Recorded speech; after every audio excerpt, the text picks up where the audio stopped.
Hey, Redcasters, be sure to subscribe to our channel and ring the bell to be notified about our latest videos. Go Big Red. Welcome to the Go Big Redcast, the Husker Fan Sports Show.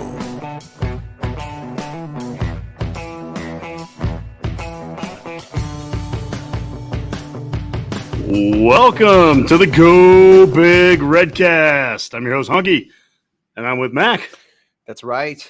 Ladies and gentlemen, Redcasters and Rulers, we're back. And as you can see, it's mustache o'clock. Yeah, I'm trying something out. Yep, something new, something fresh. No, really what happened was I was shaving and my trimmers, I couldn't find them. And so we have a little dog and I was using hers. And it turns out I've been torturing our dog because those things are cruel. Mm-hmm. So I could only get to about here. Okay. Really, the chin part hurt a lot, and then I fixed that, and here we go. I'm letting the beard grow back in. My wife literally hates it so much, but every time I look at it, I kind of fall a little bit more in love. So I don't know. We could do a poll, but I really won't care. So if you hate it, that's fine. Well, Redcasters. Anyway, it's good to be back. Yeah, Redcasters, Rulers. Yeah, let us know what you think of Mac's mustache here. Yeah. Yeah, it's been a little while. Yeah, well, I don't know. You know, for us, it's been since mid-season since we did a Matt's Rule. I think it was nice. We really like to let these simmer. Well, we did the one. I think one of our last ones we were 5-1 at the time, and felt good. That makes a ton of sense. It felt good, but you go back and you watch it, and we were being critical of a few things, and we were catching some flack from people at the time saying, "Hey, chill, we're 5-1." And we're like, "No, just these are things you need to improve on if you want to, go 5-1 the second half of the season." But that's beyond the point. It is the off season, Mac. Yes, it is. It's the crazy off season, the time of change, time of hope, the time of championships, the off season championships. Off-season championships. And we are right on schedule. We are right on schedule. It's crazy. Every year I think I'm gonna learn, or I'm not gonna fall for it, whatever it is. Yeah, and it just doesn't matter. Every year, this is the next season, man. This is the time it's gonna happen. There's so much news. There's so much different from this year's team to what's gonna be on the field next year. Like entirely different. It is hard right now.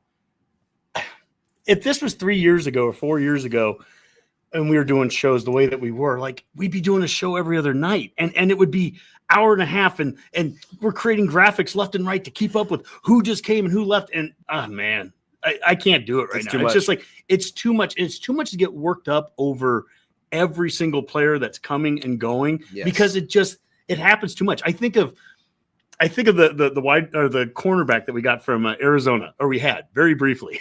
And you've always said you don't put guys' names to memory until like they've actually played and done something. So this is a guy. He had a dash in his last name. Whatever, it doesn't matter. It's irrelevant.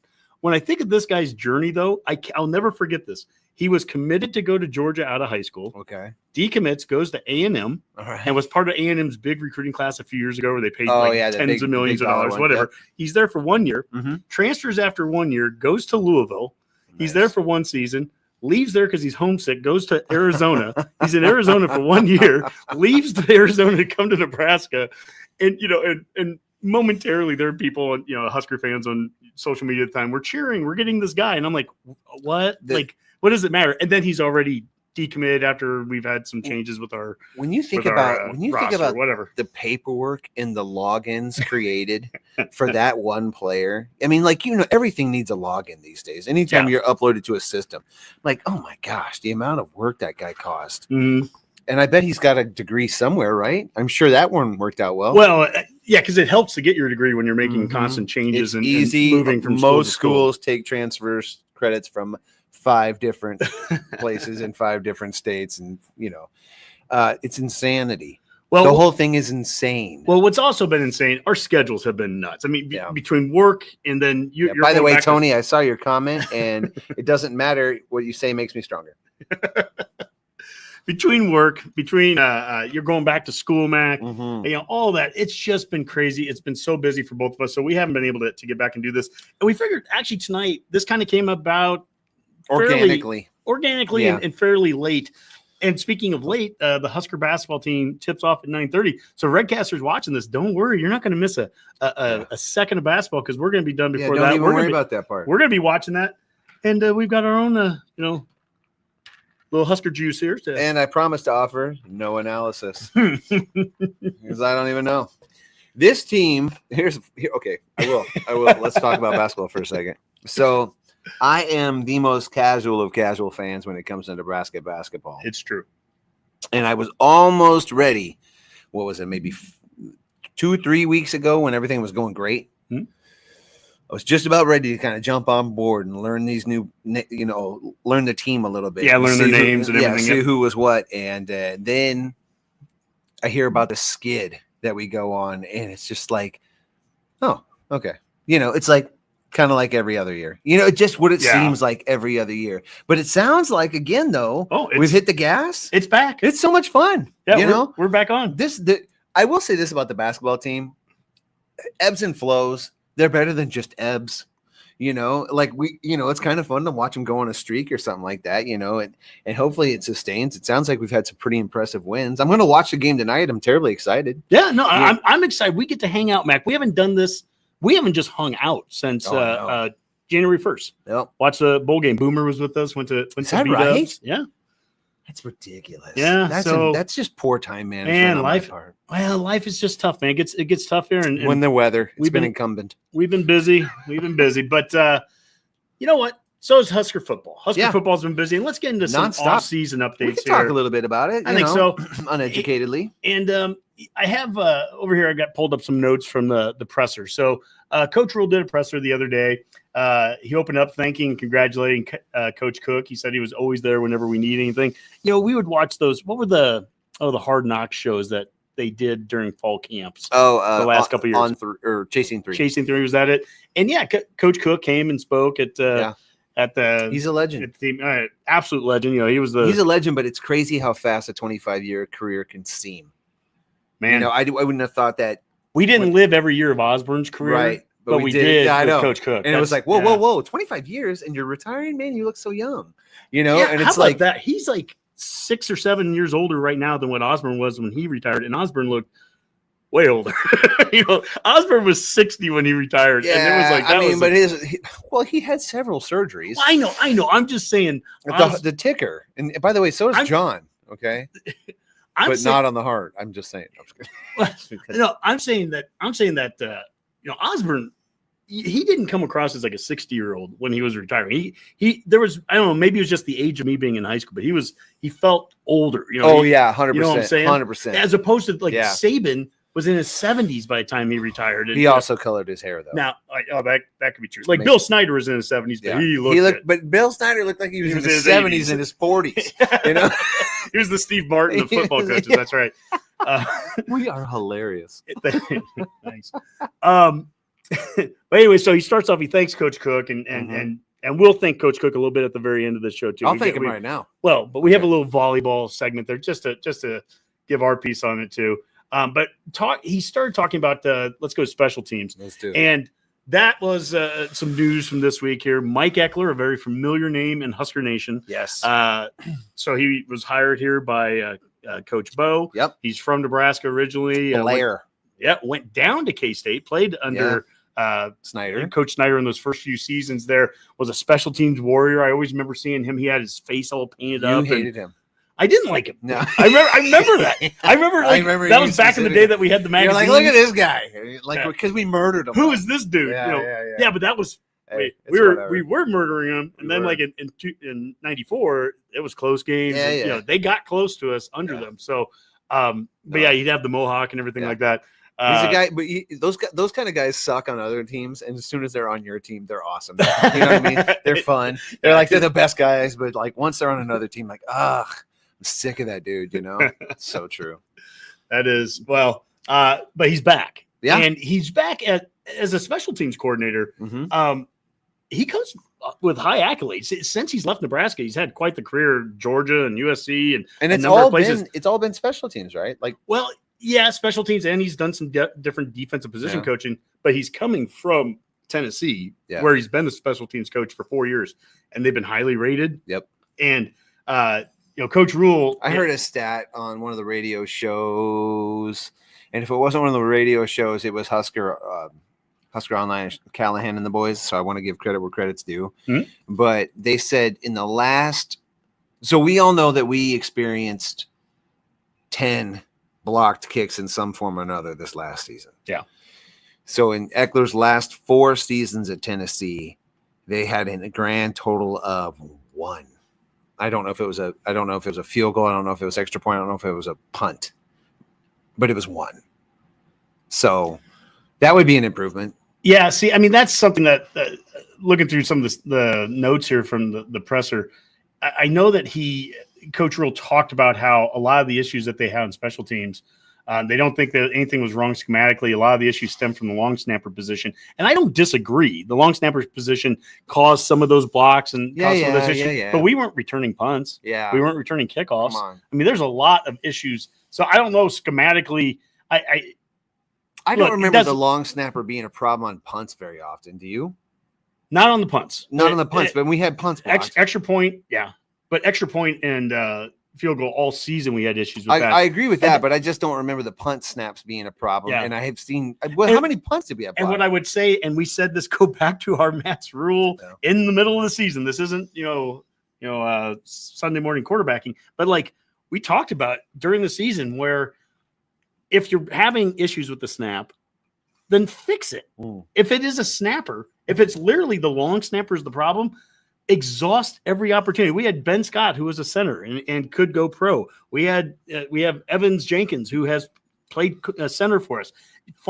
Move a center to it. We've gotten so specialized in some of these ridiculous camps now. Like, do we have the 5-star long snapper? I'm like, I am going to come off as the oldest man here, but it's like, really, like when we grew up, there wasn't long snapping camps. Yeah, that skill set hasn't changed dramatically. No. That we need a specialist. If you are a specialist and you're that darn good at it, awesome. I have no problem. If you have a specialist, then you better get the laces exactly in the hands where they go every single time. Like if it's, but otherwise, because in the NFL, when there's a 52-man roster and they have that specialist position, that guy can never make a mistake. I've read, I think it was the Packers had a guy that had a long career, and he's like, yeah, you just cannot screw up. You have to be perfect. You know that this is your job. This is all you do. Yeah. Well, I would say in college football now with the 105 roster that's happening, same thing. If you're going to take up a position, all you are is a long snapper, then you've got to be unbelievable at it. But also, as a special teams coordinator, if you aren't good at it, or if you're getting the yips or whatever the issue is, then you've got to be also willing to make a move at some point. You can't continue to get blocks and lose games because of the inability to kick field goals and extra points. What do you think that position will command at your top schools? A long snapper. You feel like NIL kind of purposes? Yeah. I wouldn't pay much. You would if you weren't getting a good one. If you were getting bad snaps, you would.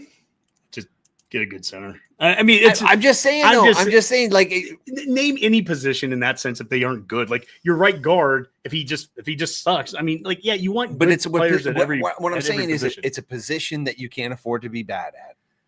So if money buys you out of it. I'm just saying that you're looking at another position of like ridiculous, like specialty. It's going to have such a small role, but a huge role. I feel like we've created so much specialty in that position that I agree, but like that's what we love to do. We love to get down to to granular levels of things. I remember being on the field back trying out as a manager back in 94 during spring practice, 95, and handing the ball to Aaron Graham, our All-American center, who was deep snapping the punts, because that's what he did, and he ends up being a 3rd or 4th round draft pick, whatever, by the Cardinals. And it's like we didn't. If someone else would have stepped up, cool. But if not, he's our starting center. He'll just snap. It's fine. It does seem revolutionary. They snap shotgun snaps all the time. It's crazy. It's crazy. We're probably overreacting.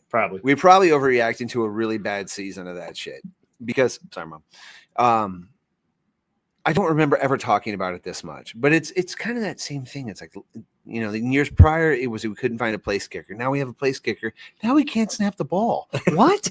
That sucks. So next year we'll snap the ball great. And the guy that we had before the 3 years when we couldn't find a place kicker was apparently the best deep snapper we've ever had. And like we waste him on guys that can't kick, and now we've got guys that can kick and we can't snap them the ball. That's the kind of thing that makes Husker fans pull their hair out, though. Wow. It's that kind of like contradiction and like unfairness of it. It's like, oh, now we got Dylan Raiola and all of a sudden we can't run the ball, or, like our wide receivers can't block. I don't know. It's dumb. Well, Coach Rule says, I think our roster will be better than it was last year. And he brought up Phil Snow, who was his longtime defense coordinator, different stops. Okay. And now we've learned a little bit more about him. He was hired here as basically associate head coach, but really didn't have a position. Now we're learning that it's an outside linebackers coach that he'll that's such an from a ambiguous position. Term. It's this associate head coach. What is that? I think at least on day one, as they hired him, it was literally just to be – he's going to be on staff. What we want is experience. And I think as we're trying to manage what this roster is going to look like moving forward, this 105, it's going to take a lot of experience to do that. And we've got a head coach that has NFL experience and college experience. That's important. We brought an OC that's been a former head coach now with Holgerson. To bring in a guy like Phil Snow has a lot of years of experience. He was the one that was leading the interviews for the next special teams coordinator for Crackler. So, I mean, it's somebody that Rule can trust. And I think that's something that was really important to them was let's get a brain trust of guys leading the program here in this offseason. This is a crucial time, and there's a lot of change There's been a big push, not just on the roster, but on the coaching roster. There's been upgrades in a lot of positions, and it started at the middle of last season, and it's kind of continuing through. And I think you're just kind of seeing Rule come to the realization that it took probably Scott Frost too long to come to, and that's I'm going to need really good coaches and really good coordinators to help me navigate this league. If I want to play the CEO role, which he does, and he's really good at, then man, you have to have some of the best as your coordinators and your guys on the really teaching the guys. You look at Ohio State last year. Chip Kelly was their offensive coordinator. That's crazy. Chip Kelly, the guy who kind of changed college football with his offense, he was their offensive coordinator. And right now you're looking at Nebraska, and it's like Dana Holgerson's our offensive coordinator. Pretty good name in the game, So, but it might take that level, And when you talk about like the degrees of separation between him and a Satterfield, no offense to Satterfield, but Holgerson's resume is way stronger. I mean, it's way stronger. So at the same time that Coach Rule is talking about how the roster, he believes the roster would be stronger next year than it was this year. Right. At the same time, he says that you've got to look at that coaching staff too, and. Right, wrong, whatever. Somebody can sit there and say, well, he's the one that brought in the staff 2 years ago. And it's true. We've upgraded, our wide receivers coach, I would say coming from Kentucky, and the guys that he's bringing with him versus, having McGuire there before, having the 23-year-old. I mean, he's coming. That's the thing. He's coming from the pros. He's not coming from another college. And I'm not saying that gives him a get out of jail free card necessarily, but you are dealing with a different set of circumstances where you might have an intact coaching staff or at least better feelers in the league. He was coming from a totally different world. So, we knew that when we hired him. And that was just the case, and we were hoping for the best. And even out of the gate, man, that tight ends coach that we ended up never coaching a down. I can't remember his name. The guy who got pulled over. Because he was a high school coach, right? And which is what McGuire's dad was, right, when he hired him at Baylor, and then right. And McGuire himself, it's like might have done okay, did all right, but it's like all right, it's we're gonna have to upgrade in some spots, and we did. So no hard feelings. It's just what I like about this, Matt, is what it tells me is we are not content with playing for middle of the road. It looks like as aggressive as we're being in the portal and with our coaching staff, and it seems like there's no money being spared here. We're trying to be that Penn State, Oregon, Ohio State, Michigan level team. Like that's the appearance. Now, hey, that's cool in the off season. And that's probably, sadly, the easiest thing to do is to give off that appearance by hiring all these guys and going after these players and even landing some of them and building the facilities and making it look so glam and beautiful and everything. That might be the easiest part, honestly. And so what really needs to happen is something between the lines, and we just won't know until that happens if it's going to pay off. And every Nebraska fan knows that. Well, I mean, to your point here, On 3 today, they posted a thing, anonymous NIL collective and personnel staffers. And, of course, it's always anonymous because we don't know how much NIL players are getting and everything. We think we know. But anyways, anonymous NIL collective and personnel staffers say Auburn, Nebraska, Ohio State, Oregon, Tennessee, Texas, and Texas A&M spent the most on their 2025 recruiting classes. Okay, so that was posted today. Interesting. When you look at those teams, tell me we're not a blue blood. Well, I mean, tell me we're not a blue blood.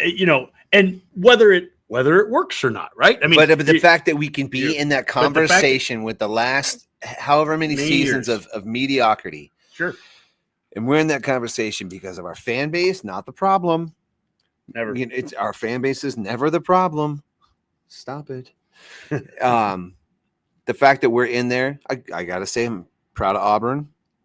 We knew that about Texas A&M. We knew Texas would be there. Tennessee's having a pretty good run lately. Oregon makes sense. Ohio State, all those names make sense.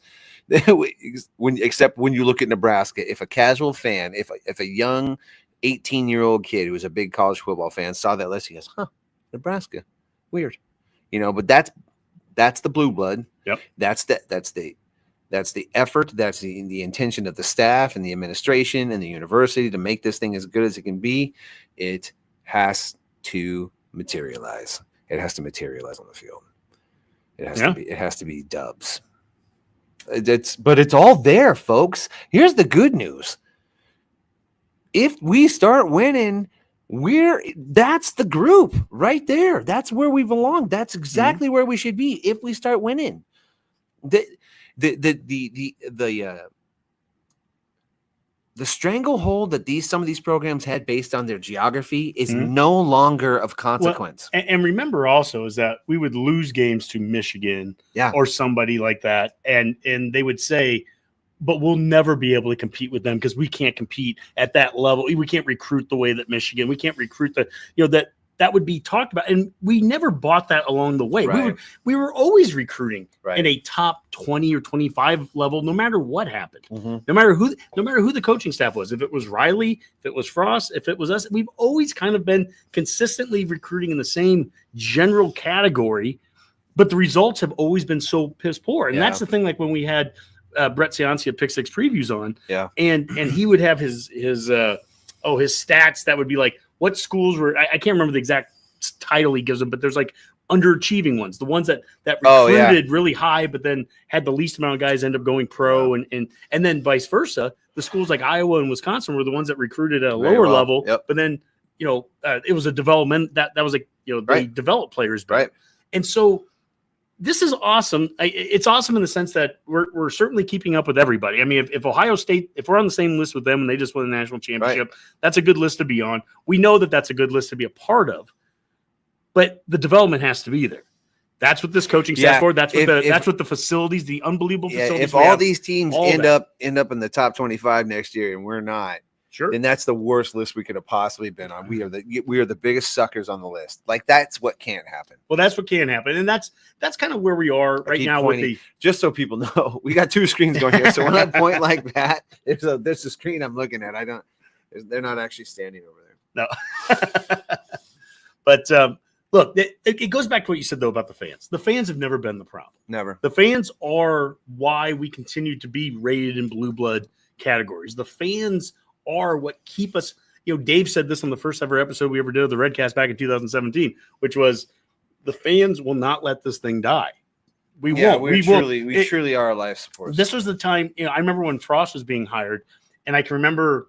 I'm guilty of saying it, where it's like if it doesn't work with Frost, it just won't work. Like he. This is the local guy comes back. Lots of guys said that. But I'm saying I'm guilty of saying it. And I can remember having that conversation at that time. And I think it was probably with Dave. And I remember Dave even saying, like, well, even if it doesn't work with him, then you fire him and we'll move on to the next one, because that's what Nebraska, we're not going to give up. And but Dave is largely emotionless. Yeah, but I guess I would say it's the same way. Like the historian me goes back to like pre-Devaney. We went through a lot of coaches between like 42 and 62, and I'm sure by the time they hired Devaney, it was just like, this is the 8th or 9th guy in a row. And if it didn't work with him, they would have fired him and brought in the next guy. But eventually, we're going to find somebody, and that's what we want Rule to be here. Yeah, but so much of Frost too, and the collective duping that it all had on us was he was everything we thought we were going to need to succeed and achieve greatness in this new college football landscape. He had the high flying offense. Yep. He had the bravado.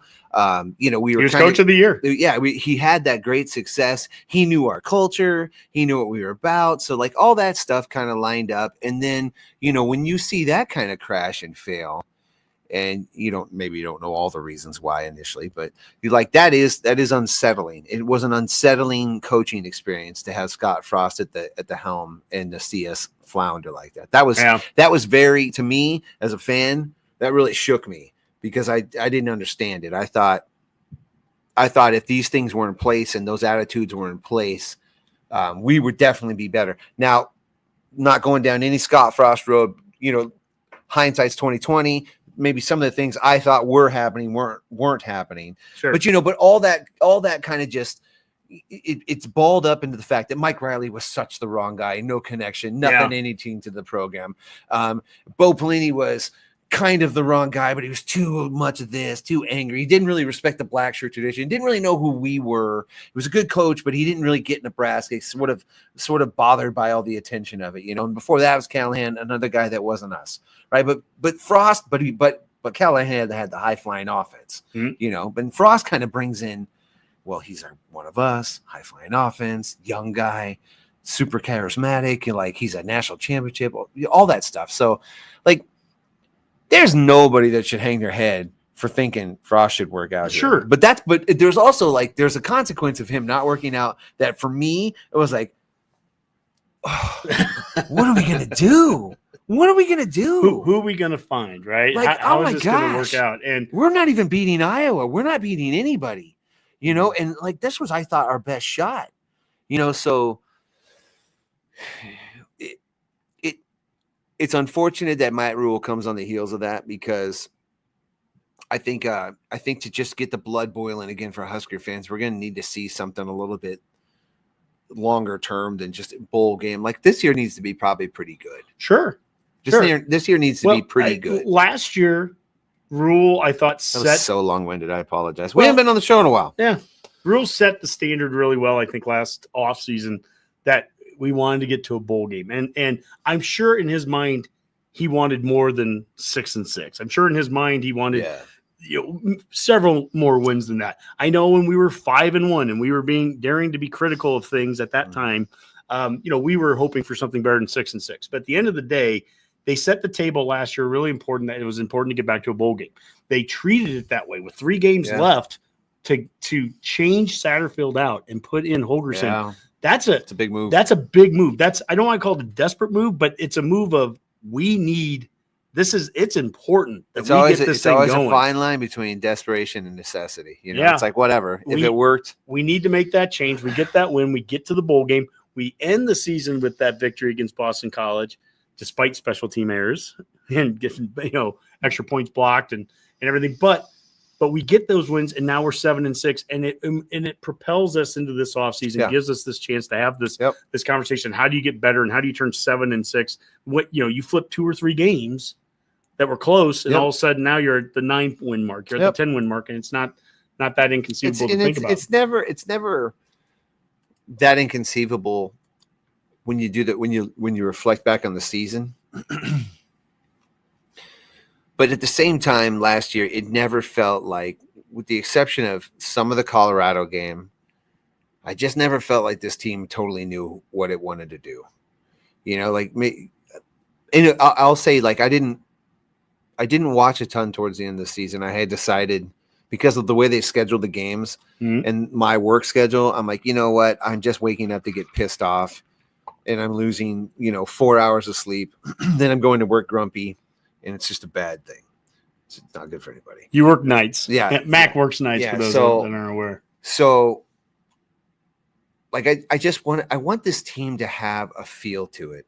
early in the offense in particular. and- I want it to have an intention, like it knows what it's doing. And I think there's a potential there, especially if we're going to give Emmett Johnson the reins early on in the season, and you have Holgerson kind of having now the off season to work this offense out, find his tools, find his players, integrate the new guys. Yep. I suppose we're going to get to spring ball. Maybe this would be a good time to kind of transition to that. Well, we'll talk about that. Actually, I want to talk a little bit about the some of the additions and departures. While At least you're we can go bringing that through it. screen up, I'm going to do a little addition to my drink. Well, you do a little addition to the drink there. Little transfer and then, portal. Yeah. Well, the portal here, and you can see it on the screen. If I move this and everything shuts down, I apologize. Okay, yeah. Try not all of our wires over there. There we go. So looking at the transfer portal here, and you can go to on3.com. They have a transfer portal website, and you can scroll through all the names. Obviously, a big one over the weekend and kind of ended the transfer portal season, I think, for Nebraska, at least this version of it that happened over the break. Rocco Spindler from Notre Dame, offensive lineman, 2-year starter for him, 6'5", 315 from Michigan, from Clarkston, Michigan. He's committed here now. He can play multiple positions on the line. I'm good right now. And that's probably a good way to kind of top off that. In addition to this offseason here, Desan McCullough, which was he's a outside linebacker. I feel like that name is probably close to being wrong. I think I got most of it. Desan McCullough. I think so. Not maybe Deshaun. You think it's Desan? Yeah, he was a Oklahoma guy, but also played at Indiana, transferred to Nebraska. Elijah Pritchard, he's an Alabama offensive lineman, 6'6", 305. He'll be a tackle, right tackle, left tackle, one of those. And coming over here, then Williams Winery. I think that one's right. Yeah, I think the end is silent there at the beginning of it. Winery, 6'6", 265, redshirted at Missouri last year, which seems weird now. Redshirted to end up just transferring a after 1 year. 5-star redshirt. 5-star guy from Missouri. So stupid. 6'6". But when you Where's he from? He's from Lee's Summit, Missouri. Wow. And so when you think about, right there, that's 2 linemen. That's an outside, kind of an edge outside linebacker. But look at this kid. I wonder what these are key positions that we're getting guys at. Can they see this on the screen? Yeah, they can see that. Okay. So if you scroll to him, I don't know what his NIL value actually was, but like they say it was. Oh, what do you think he pulled coming?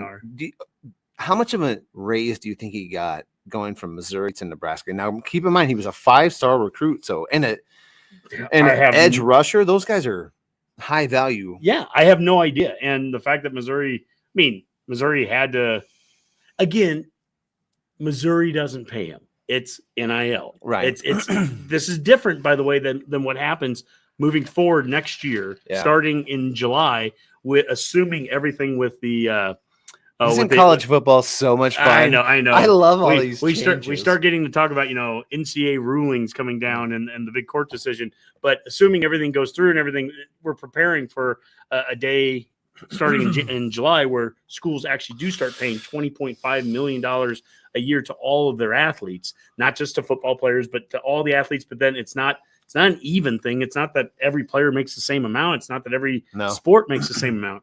And but that's different from NIL. And so because we have no idea, like to the point earlier about what these NIL values are, I have no idea. Right. I really don't. And even what On3 posted there on that Twitter about how we're one of the 7 highest spending ones. I mean, that one's right. I'm sure it is, right? But we don't know. The graphics I like are almost always correct. Mm-hmm. Linebacker Marcus Watson Trent came from Georgia Southern and played against us. Oh, yeah. He's played a long time. The dude's got like 3 years of Hey, man, I hope he gets paid this year. That's it. But this is the kind of guy, honestly, that I love NIL for. Mm-hmm. He's a 5'11", 190 linebacker. That is not NFL bound. And he's grounded out at Jackson. It says 5'11", 190. I can't imagine that he's 190. Well, that's terrible. But that's a running back and a small one at that. But either way, let's add an inch in 15 pounds. Yeah, he could be 5'11". I just don't, by this point, add 15 pounds. But either way, my point is, he's going to come to Nebraska. I bet he makes, I don't know. I have no idea. six figures, 100,000, 50,000, whatever. More than Jackson State, though. But that's kind of cool because he's probably not going to go to the league. And it is kind of nice to reward a guy like that who's really balled out. Like that, there are good sides to NIL. There's a lot of them, probably. But it's just so unregulated and just it's crazy out there. Andrew Marshall, cornerback from Idaho.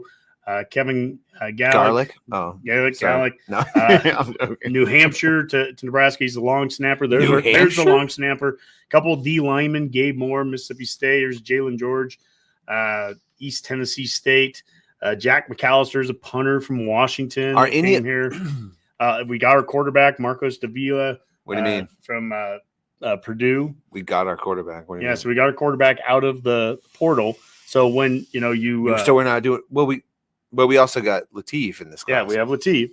So and then Gramstad's sticking around too. But there's your four quarterbacks because Gramstad's sticking around is cool because Harburg moving over to tight end. And I don't, just what's right to do with him. I mean, it's not Harburg's that he a senior. Yeah, it's nuts. It's not that he could never play quarterback again for us next year if situations happen, but you don't want to just pull him back. I mean, that kid deserves that chance to go out. He 100% should never play quarterback again if we're doing him right. Sure. I'm literally saying you have to have 4 injuries, and I'm sure a guy like him would be a team dude and do it. But I think Gramstad was underrated. I think he could run our offense. I don't know Latif. It'd be interesting. It'd be cool to watch him in spring ball. Latif's the most mobile of them too, and that can be real helpful. I think when it comes to being even a scout team quarterback next year. The way that they talk about the roster in a 105, a very pro way of doing it. And to me, it's not even that controversial. Although I've seen people try to make controversy out of it on social media because that's what they do. But rules talked about how you kind of have like your top 55, and then you kind of have your next 50. And but those 55, if you think about that as like your NFL team, those are the active guys. Those are the guys that are going to be playing every week. It's your team. Like your 2 deep. It's your 2 deep plus your special teams and some specialty players here or there. That's about 55 guys. Those are really the guys that would play no matter if your roster has 150. It doesn't matter. Then you kind of have the second 50 that are your scout team guys, your development team. Maybe the very bottom 10 dudes are the ones that are just real good culture guys and guys that you really want to have in the locker room. And who knows? Think basketball for a moment. A couple years ago, it would have been real easy to say Sam Hoiberg is that guy. He's your bottom 10% dude, but he's good for the team as a little energy guy and good in practice. Well, who knows? Sometimes those guys might be a diamond in the rough too. I mean, that's going to be the equivalent. Elliott Brown, he'd probably be one of those guys. Yeah, and it's the equivalent. Those are the guys that that becomes your future walk-ons, grad assistant coaches or something like that. Or I see what you're saying. I mean, they're the equivalent of those walk-ons in the future. Even though they're all under scholarship, those bottom 10, 15 guys, you want to have those guys on the team. They're part of the development.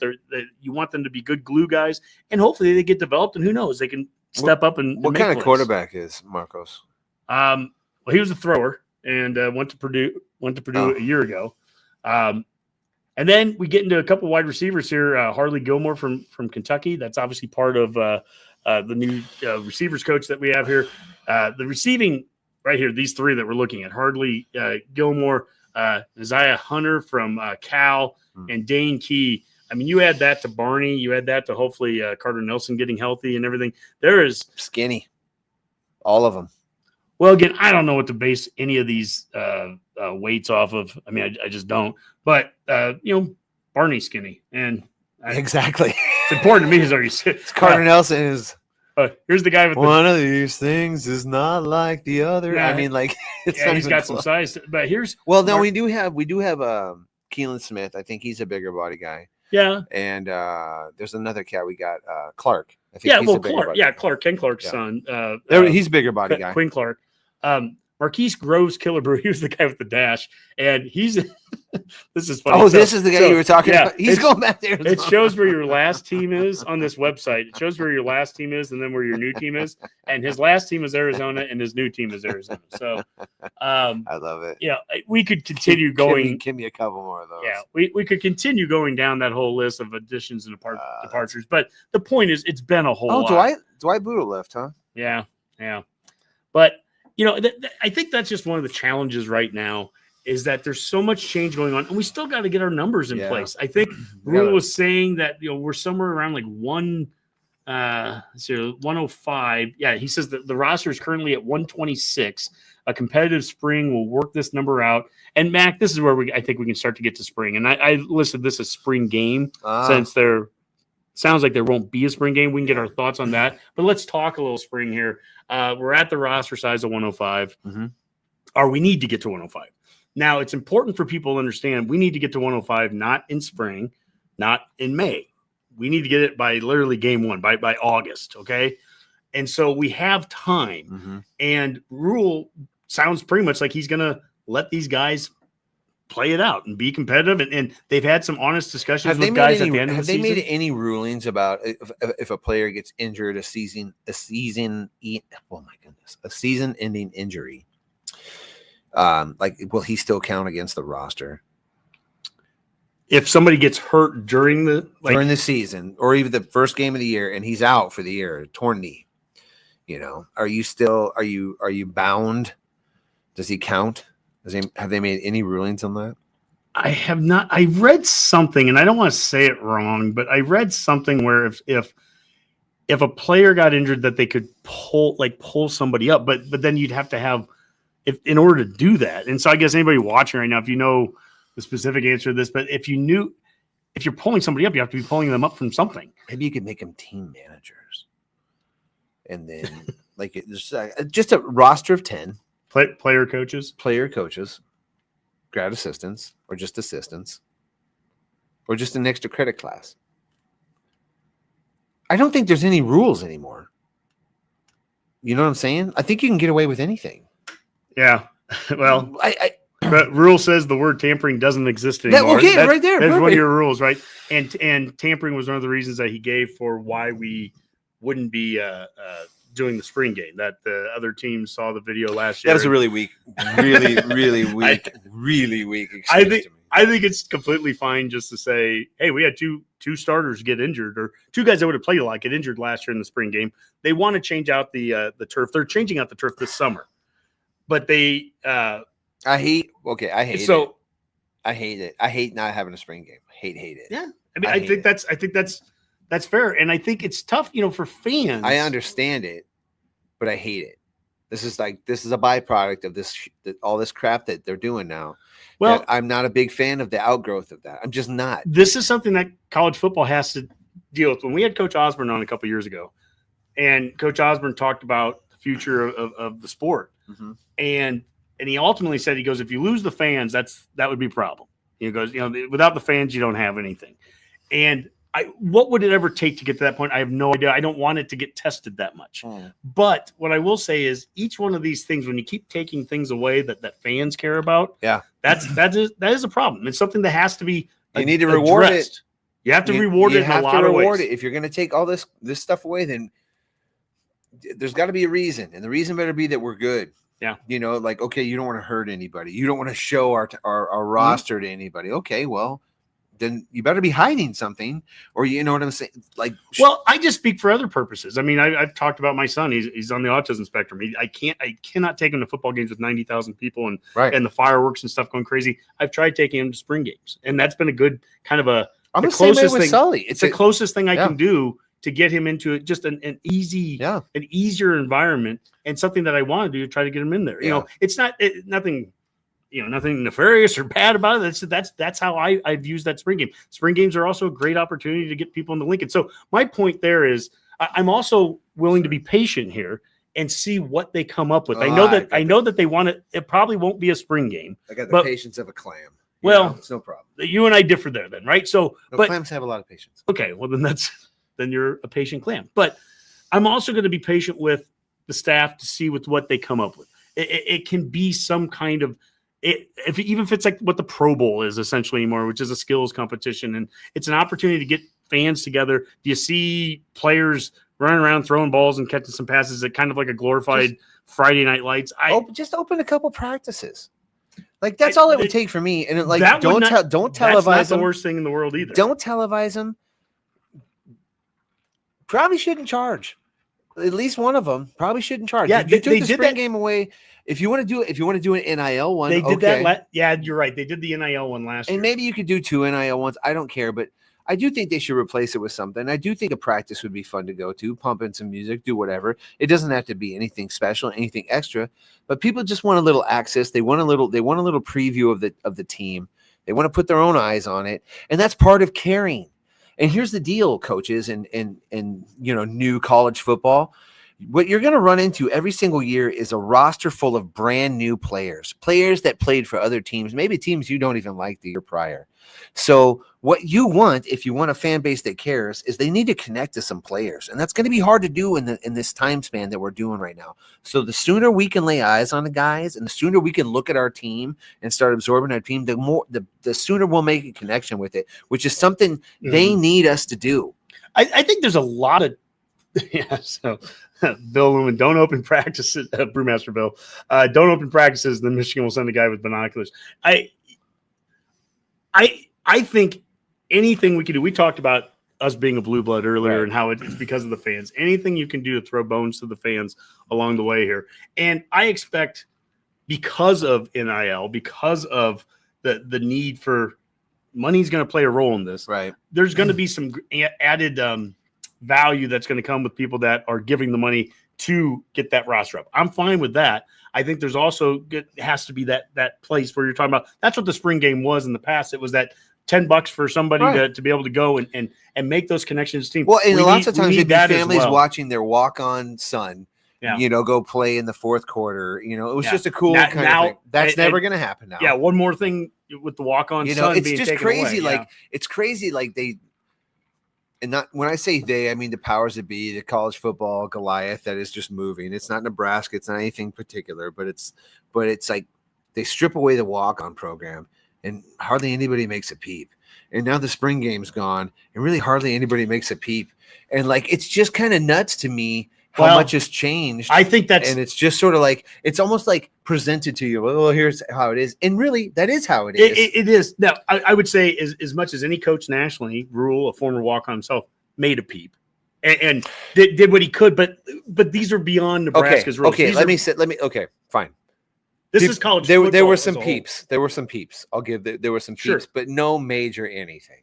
Well, this is college football being run by kind of faceless people right now because there is no commissioner that's running it. It's TV execs. It's wherever the money is coming from that's changing the sport and continues to change the sport.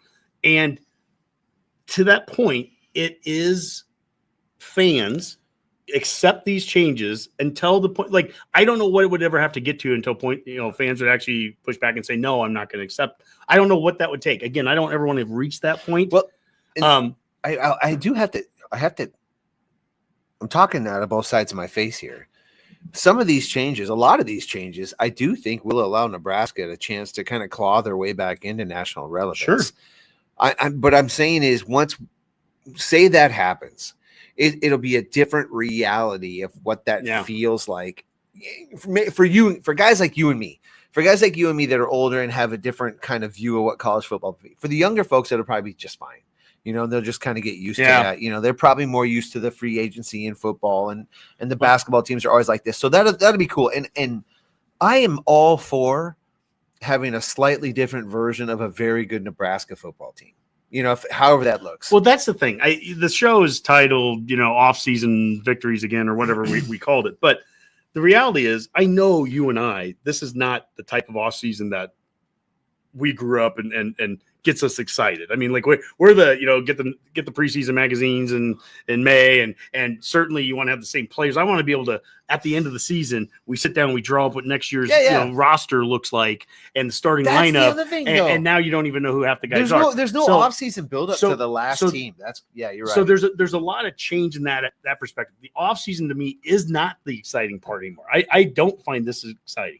But I do find that the game's exciting. And that's the thing, ultimately, at the end of the day, I'm every bit as excited about that. Yeah. Basketball's no different. Yeah. Basketball, we have all the change. You don't know who the players are. There's all the, complete roster flips. And yet I can't wait an hour to, 40 minutes to watch us tip off against Washington and the meaning of that game. And let's win it. And let's get our NET rankings up and let's get to the dance. So once the season gets going, I'm as excited as I ever am. The game is fine. Yes. The game is fine.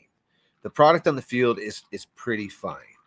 That I don't know if it can withstand all this chaos forever. I think that will start to bleed into Something the field. has to settle down at some point. Because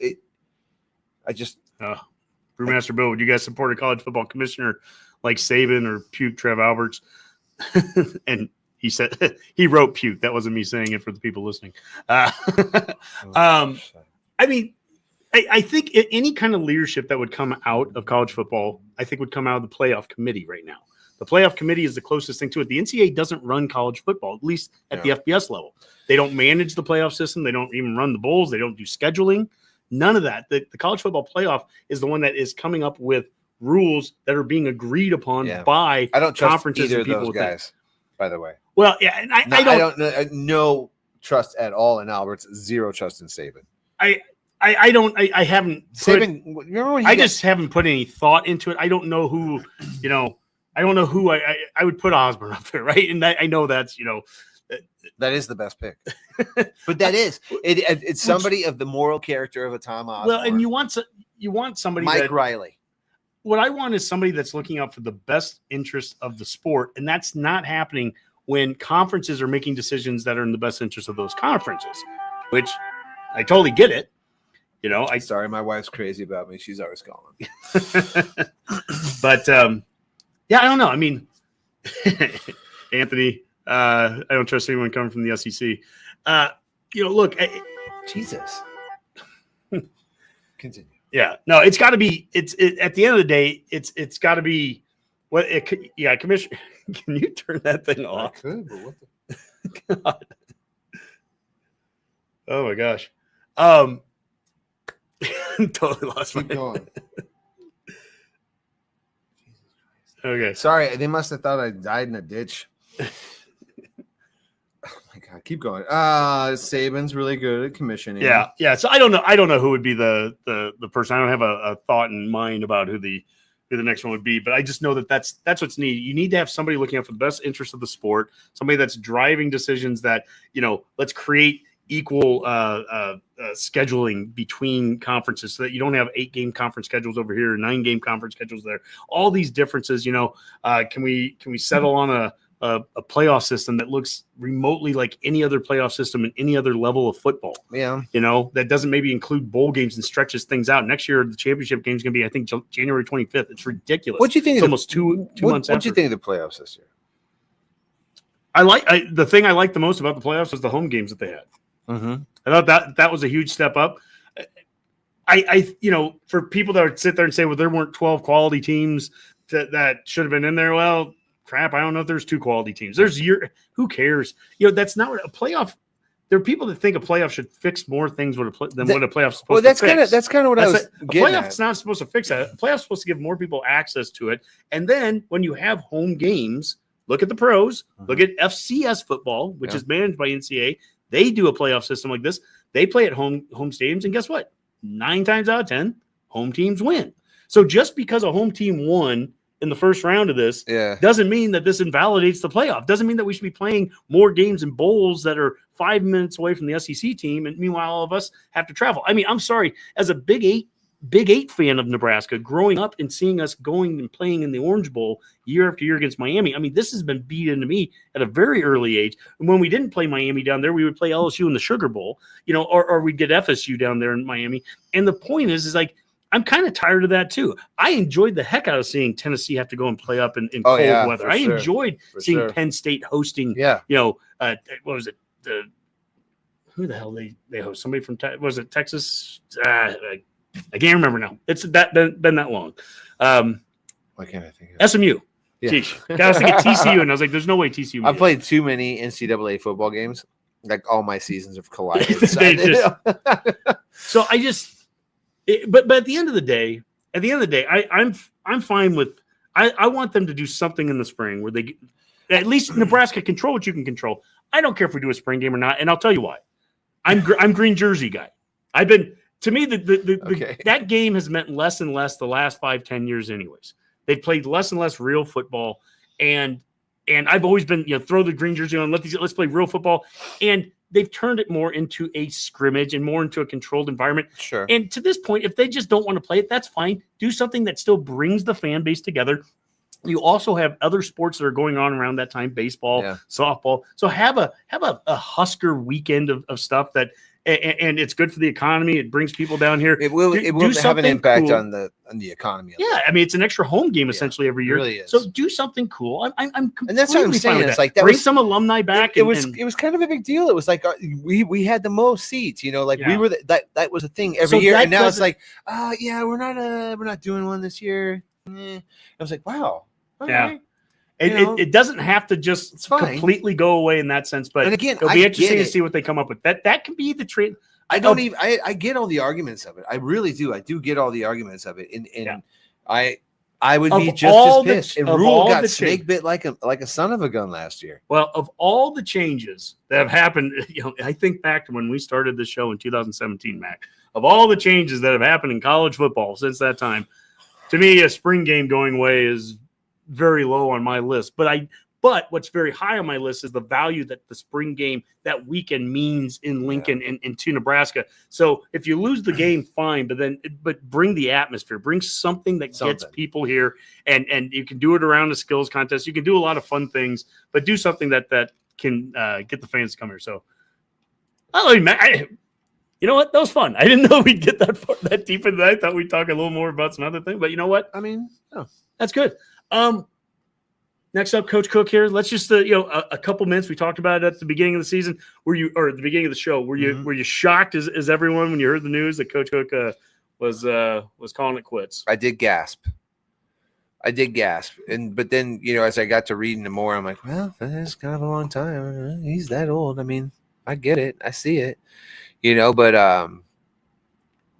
it's a little uneasy of a feeling, and I won't lie and say I know anything about Bus Boom whatsoever. I know she played here, and I know she was a coach prior. But actually, I've seen a little bit. I haven't been on social media near as much as I used to. Everybody seems happy with it. Well, actually, she's a fabulous hire. I mean, she's gone to three. She's a 3 Final Fours at Louisville. She was just in the championship game. So much so that there's a question about and I thought this was a really intriguing question. Has there been a higher rated coach ever at Nebraska being hired in at the time? And so we're not only across all sports, across all sports, where the resume is as good as it is to go along with being hot and at the same time. So I'll give you a second. Well, no, because it was a woman, and I was like, wait a minute, what? No, I'll give you the example. So Frost was hot at the time. He had just won Coach of the Year, but he'd only coached for 2 years. Didn't have the resume. Yeah. Hoiberg wasn't hot. No. He was just being fired by the Bulls, but he had a really good resume with everything he had done prior. And I mean, at least in college, he had a pretty good resume. Had a real good resume at Iowa State, and arguably, people really look at what he did at the Bulls. It wasn't awful either. But the point is this combination of Danny Busman Kelly comes in here and she's at the top of the game right now. I mean, she's one of the top coaches in the country. I did not realize that. And she has that resume. She's hot coming right off of the national championship game this year. And we hired her. I mean, that's a really kind of impressive. Have we had another one like that? And I saw that question posted. Mm-hmm. And I was like, I'm sure we have. And I just kept thinking more and more. I was like, well, Osborne was hired as an assistant coach. Right, he didn't. Not a big no. He didn't have it. And Frost to be the only comparison I can even think of. I started thinking about it. I was like, she's probably the biggest hire that we've had at any one sport, maybe since Cook got hired here. Cook, prior to being here, was at Wisconsin for 7 years. Took them to 6 NCAA tournaments. Got him into the final 8. That he was this close to getting to the final 4. Lost to Nebraska, and Pettit actually, after we beat them and we went to the Final Four and they didn't, Pettit kind of looked at him and said, well, I think now is the time. We want to bring this guy in here. It might be hard to ever get him out of Wisconsin. He coached in Nebraska, though. Yeah, he had coached prior to Wisconsin. Yeah, he coached. So he was also once you coach in Nebraska, you're part of the family, I guess, kind of thing. So he was part of that. But I think some of Busboom was a player. Did she ever grad assist coach here? Oh yeah, she coached her and everything. The challenge would have been, I think, if she would have stayed there any longer and started winning national titles there, it gets to a point where it could be so tough to pull somebody. I think of kind of like what Alvarez was at Wisconsin. If Nebraska ever wanted Alvarez, if and I've heard his name, back in the day was tossed around. If we ever wanted him, it kind of got to the point where it was going to be hard to ever pull him out. Is she from Nebraska? Yeah, Portland, right down here. Oh, really? Yeah, crazy. Yeah. So, That's anyways, awesome. it's a. I guess. I hope it long works story out. short, That'd be great. excuse me. Long story short, I mean, congratulations to Coach Kelly, Busman Kelly. There, that's a great hire. That's amazing. Huge hire because you're replacing a legend, and that's Yes. not easy. But I I could tell right away too. Like everybody was thrilled with the hire. I would say the same thing to Husker fans and Husker volleyball fans right now that we've said in a year ago to Alabama fans. When you're replacing a legend, there is a level of being patient. Now, I have high expectations for volleyball, and the girls on the team, they've already rallied around her, and that's great. And I have every envision. No mass transfers or anything. No, like that? no. I have every envision that we'll be a good volleyball team next year. I don't know if we'll win the national championship, but I think we'll be a very good volleyball team. No reason not to be. But at the same token, also when you're replacing a legend, like to keep some perspective.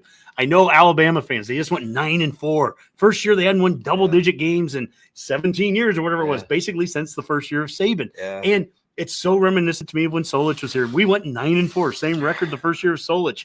And we hadn't lost 4 games since 1968 prior to that. It's been 30 years. And people are jumping off buildings and what's wrong? We got to fire this guy. Yeah. And sometimes it's like take stock for a second. Well, no, but when you have a program that's so dominant, Nebraska volleyball, Alabama football. We were talking about Kansas City Chiefs football before we went on the air there, and it's like sometimes and Husker football back when we were in college and everything, and everything we knew up until basically Solich being let go. I mean that it was so special and it was so consistent. Yeah. But just for clarity though, it is over at Alabama. Well, I mean. What will be funny is it's over. Saban's over, and all it takes too is now another year goes by and they go 9-4 again, right? And 3 close lots, Mac. Last second losses, and then what do? You fire that coach. Kirby's too good, and then you start getting into that. Sarkisian's already too good. Kirby's too good. Think of Oklahoma. Think of Oklahoma. Over. They had Stoops for all those years. Yep. Stoops finally came in and ended their decade of losing in the 90s, and you have this amazing consistency under Stoops. Then they get Lincoln Riley in there. The consistency stays a little bit. Some things change. Yep. Then he just takes off. Now you've got Venables in there. Things aren't going well. They switch conferences. Hey, let's get rid of Venables. I'm sure there's plenty of people calling for that. Yeah. And the next thing you know, Oklahoma, you're right back into that same cycle. I still think Alabama's going to be fine. I think they'll be okay. I think they'll be a good team, but that dominant streak is 100% over. Yeah, and 100% and every year that moves on is one more year further away. It's not just the SEC that's caught up to them with the Georgias, and now Tennessee's on the up, and then Sark with Texas is on the up, but the Big Ten's got something to say now too. Like Penn State, Ohio State, Michigan's already looking pretty good. We'll see next year for us, but if we're on that list, then we're a problem now too. And then we still got USC and Oregon. So it's like Alabama. I hope you enjoyed it. I hope you did, and I really mean that because those are special times, and it's going to be hard to replicate it. But they are 100% over, 100% over. That, I mean, and what you're saying is. And right here, Anthony says, "Oh, I would love to see Bama go through what we've had to this last decade."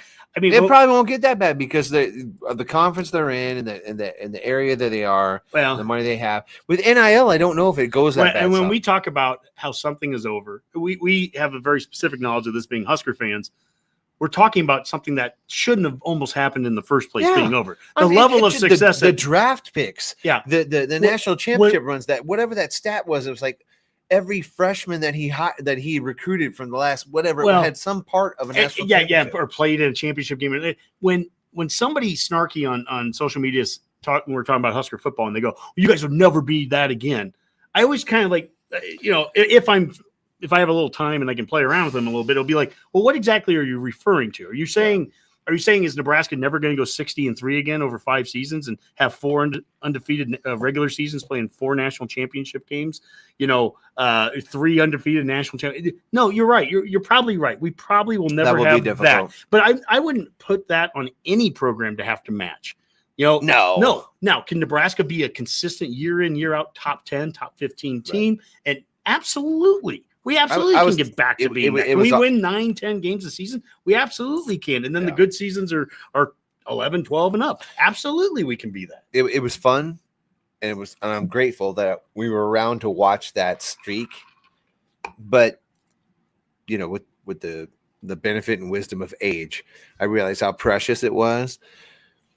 I'm not settling when I say if we can be at that, 9, 10, 11 win, I'll be happy. That's not settling, because I know if we can stay within that range, there'll be times when we can strike and go for gold kind of thing. Yeah. So that's really what I want. And I think that's a program we can absolutely be. I still feel that way. It looks like so stupid. You say it every offseason. All the moves look right. Well, but again, it's remarkable. It's remarkable. Well, the amount of things we have fixed. Well, I'll tell you this. The list goes I on. will be. How about this? And I think I say this every offseason. I always say just something. I'll say, I'll be shocked if XYZ doesn't happen. Right? How about this? Okay, go. I'll keep this very specific. Oh, by the way, I think we're kind of on the Coach Cook part. I do just want to end it by saying it's amazing that we could start by talking about Coach Cook and we end up talking about Coach Osborne and Saban, and that's how good he is. He is literally he's in that kind of category. I mean, he just talking about him and what he did to volleyball, the sport of volleyball. Yep. Makes you end up having this. Makes 2 guys like us that never talked volleyball. We did not grow up volleyball guys, and here we are. We talk that kind of praise about him, and I think Cook's amazing. I wouldn't put him in the Saban realm by any stretch. He's volleyball is very niche, and it's like 8 teams that kind of rotate on the top. But he took his turn. I'll just say he went to 7 Final Fours in his last 10 seasons. He won 4 championships. His first season they went undefeated and won the national title. But also, I think it's not comparing apples and oranges or apples and apples either, because the sports were so different. I feel like Saban is unquestionably the GOAT of college football coaches, though. That's my thing. It's like his stretch, his run, what he produced in the NFL, the championships he played for and won. I would even say it's hard to compare him and Osborne because they were in different eras. I've heard people say, could Osborne win all these games if he had to play, in playoffs and all these extra games? And my answer would be yes. Could Osborne have won more national championships if he was in here during a playoff system? Yes. Did Saban win a national championship when he didn't even win his own division? Yes. So Osborne would have had more opportunities playing in the last 15 years to win more championships if Osborne would have had those benefits. You lose 1 game. Osborne in 1982 loses 1 game at Penn State where the field changes, dimensions, and his season's over. His national championship's over. Saban would have had 3 more opportunities. So my point is, I think Saban's amazing. I think he is. I don't mind calling him the GOAT. I really don't, because what he's done was so consistent. That's what I respect about Saban. It's what I respect about Osborne, and Cook is right up there with that too. That consistency level is those are the greatest coaches, the ones that can do it over and over and over again. I love how you got there. I love that you did it. I love that this wasn't the first time. No, there's no way, because you've already thought about this. Like, well, because I know you've worked that down in your head a couple of times. If Osborne had a playoff opportunity, of course make those runs. But I'm not gonna argue with you. It's no disrespect to Saban. I think Saban's amazing. Absolutely, he's amazing. Yeah. I'm just saying, because Tom didn't have everything that you had laid out perfectly, that would have made him comparable. Because Tom didn't get that, I'm comfortable, while still loving Tom and putting him on quite on the echelon. Sure. If we're going to go that next step up, well, there's only one guy that I would do it. Yeah, it takes something. It takes something. Saban's the only guy I'd elevate above him. That's my point. I just think I think an Alabama fan would be absolutely delusional to think that I don't that the next guy is that guy. Yeah. It's not happening. One of the things that made Osborne so unbelievable was that he immediately followed Devaney. That is the thing. Like that guy, and it takes so much right for that next guy to succeed. Osborne having Devaney as his AD and that support was really important because all it takes is that Osborne had the same record in his first season as Devaney did in his last season, and it wasn't looked at the same way. And so that goes back to DeBoer at Alabama right now. Go to Busboom Kelly next year. Is that you give a little bit of grace to those coaches that are following up legends. You just do. And I'm saying they never do. You're right. I mean, Solis got fired because of that horrible, terrible record that he had. Yeah. And I say that he's wink, doomed. wink. DeBoer's doomed. I would agree with that. But what I will, we keep going back to Cook here. My final thing I'll say about Cook though is this is the difference between football. Love you, John. Well, this is I know trying to honor this guy here, but the difference between football and volleyball is they were worlds apart as sports, and what Cook did for the sport. What he took over in 2000, when back then there were teams that didn't have the facilities were terrible at some of these schools and everything, and what he did to transform that sport and transform Nebraska volleyball from the Coliseum to playing in Devaney, and now they're having to expand Devaney to 10,000 seats to play in front of 92,000. The largest crowd to ever play in that stadium was not a football crowd. I mean, you just think about that kind of stuff, and it's just a credit to him. So.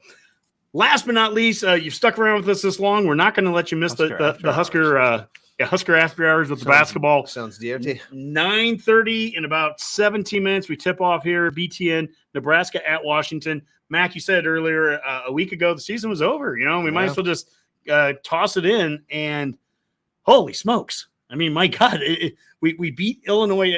And I'm going to give my son a little bit of credit here. I took Alex, and I want to thank Tyler Peterson, Redcast. Tyler, he had a couple extra tickets and he couldn't make it. And he's asked me a couple times over the season, it's like, hey, can you make it? And I never can.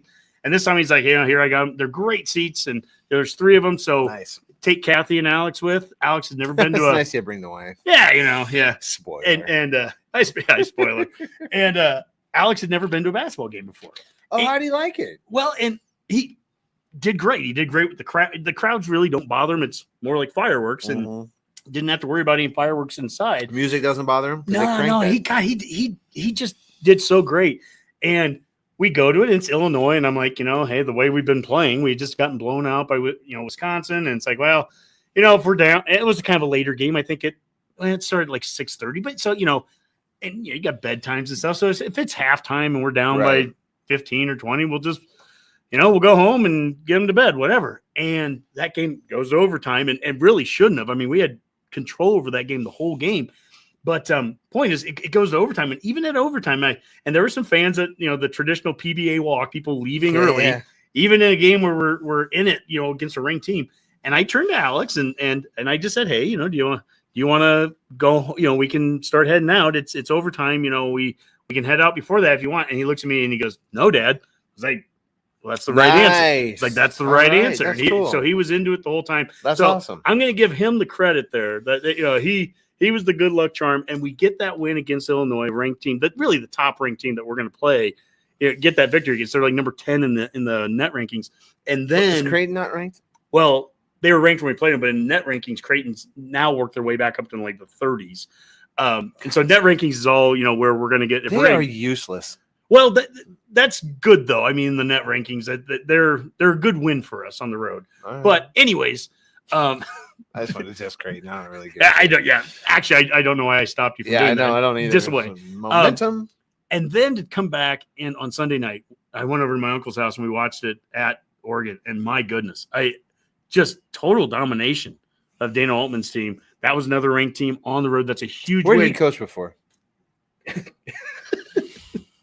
Yeah, well, Arkansas for a day. Oh, yeah. He went there, did a couple pig sueys, and then went back to Omaha. Woo, pig suey. But so those 2 wins, it's so funny. Nebraska with a 4-7 record right now in conference.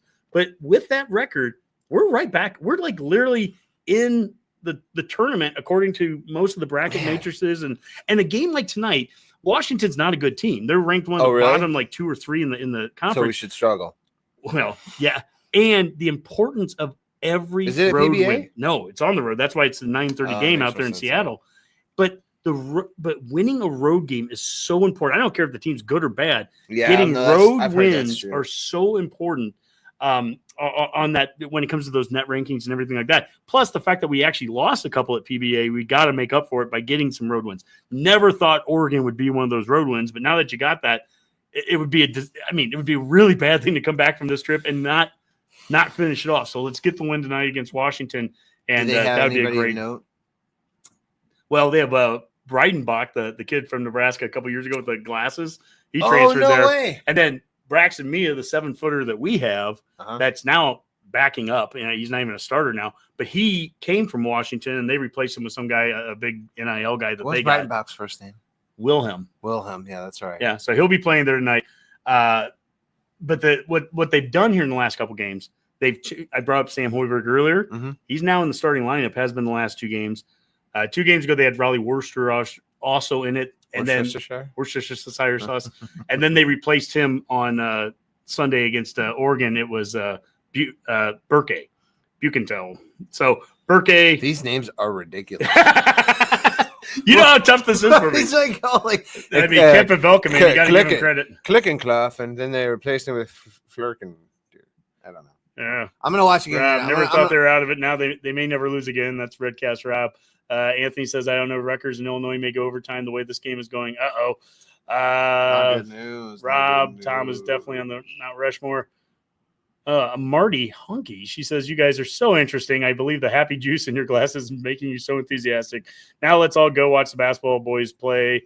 Love your insight. All right, well. Has Marty been drinking? I'm sure she has some happy juice there too. Nice. So.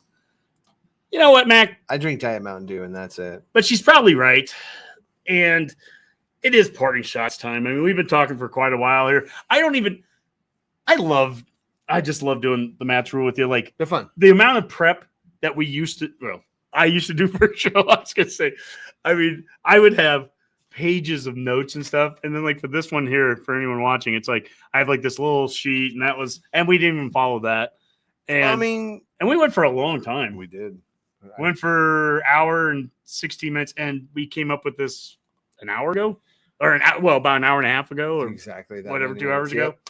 You were coming down to watch basketball. I was like, let's just go live. Yeah. What the hell?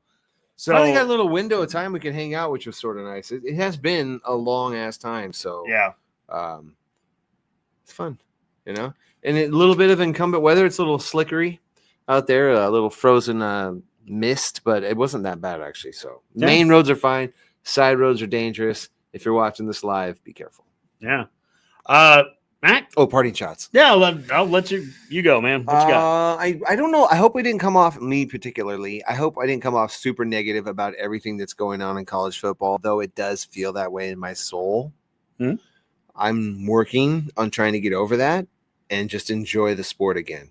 And I think what I just really want is it to settle down so I can wrap my arms around her again.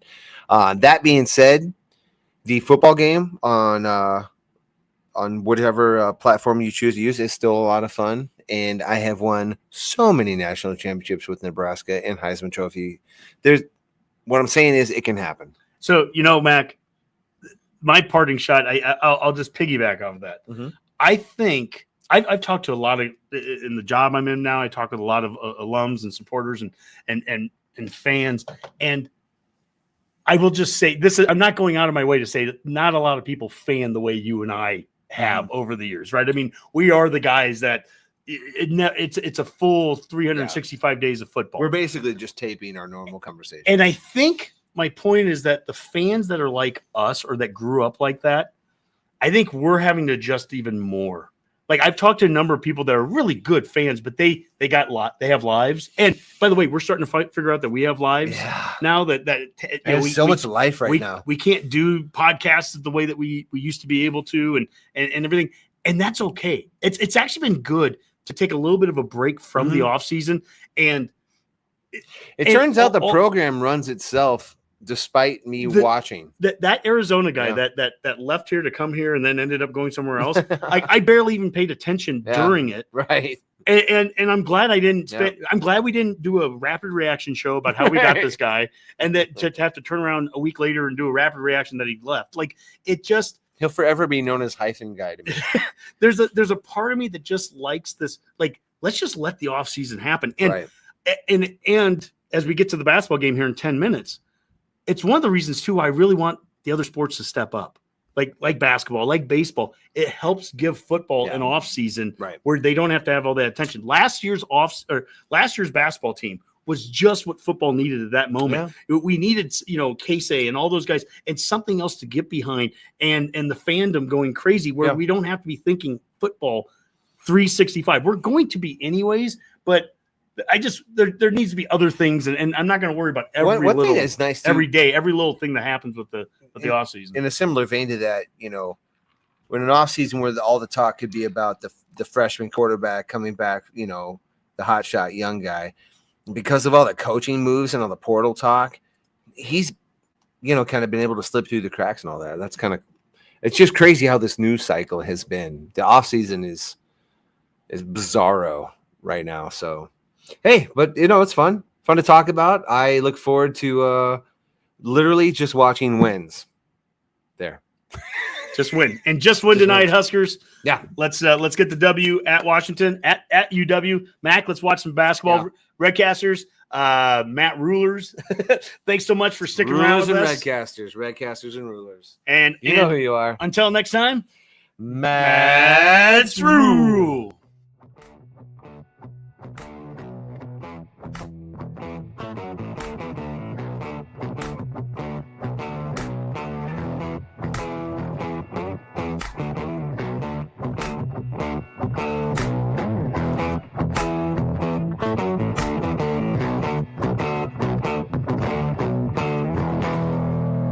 A Herd at Sports Network production.